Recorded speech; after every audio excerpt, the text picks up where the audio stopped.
I never aspired to be a Muslim. I didn't even want to be a Christian.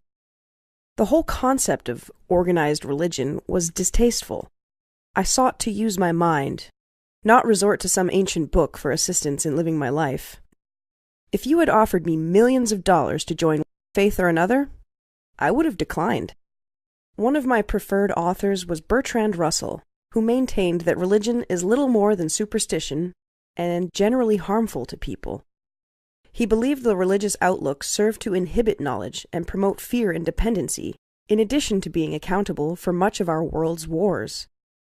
I remember laughing out loud while reading Hey, Is That You, God? By Dr. Pascal, in which he derided the concept of God through satirical dialogue.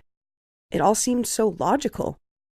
Thinkers like us were surely above religious devotees, I thought smugly.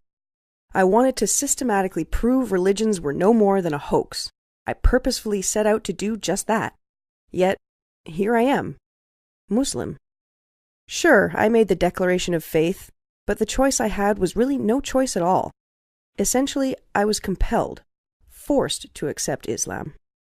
Interestingly, in my talks with followers of religions, especially those other than Islam, I have often noticed that they clearly desire to believe, as if, no matter how many contradictions or errors are pointed out in the scriptures, they brush them aside and maintain their unquestioning faith. Rarely do I ever find that the scriptures themselves convinced them, but rather they decided to have faith, and then the studies began after that decision, if at all.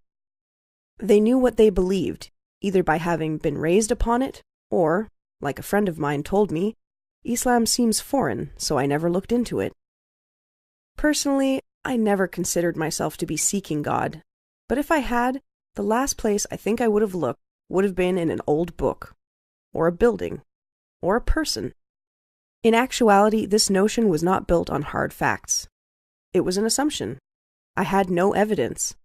When I undertook reading the religious books, I was not biased towards them, but my intentions were to look for flaws. This approach helped me manage to maintain a fair amount of objectivity. My paperback translation of the Quran had been acquired for free.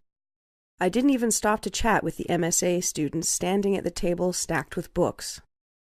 I asked, "Is it free?" When they replied, "Yes," I grabbed one and continued on my way. I had no interest in them, only the free book to assist me in accomplishing my goal of debasing religions once and for all. But as I read that Quran, as its cover became worn and its pages tattered, I became more and more subdued.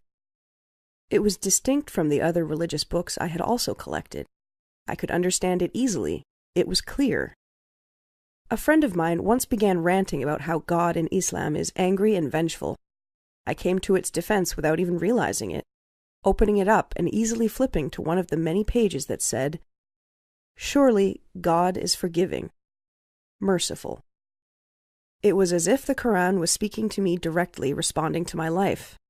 It was an old book, but somehow it was entirely relevant. The Quran was appealing to my intellect, offering me signs and then telling me to think, to ponder and consider. It rejected the notion of blind faith, but encouraged reason and intelligence. It directed humanity towards goodness, recognition of the Creator, plus moderation, kindness, and humility. After some time and life-changing experiences, my interest intensified. I began reading other books about Islam. I found that the Quran contained prophecies, as did many of the hadiths. I found that the Prophet, peace be upon him, was corrected several times in the Quran. This seems strange if he had, in fact, been its author. I remember the warm artificial lighting in my apartment, and the weight of the air on the night I read this verse. Have those who disbelieved not considered that the heavens and the earth were a joined entity, and we split them asunder and made from water every living thing? Then will they not believe? My mind was split when I read this. It was the Big Bang. Suddenly not just a theory, and every living thing from water, wasn't that what scientists had just discovered? I was astonished.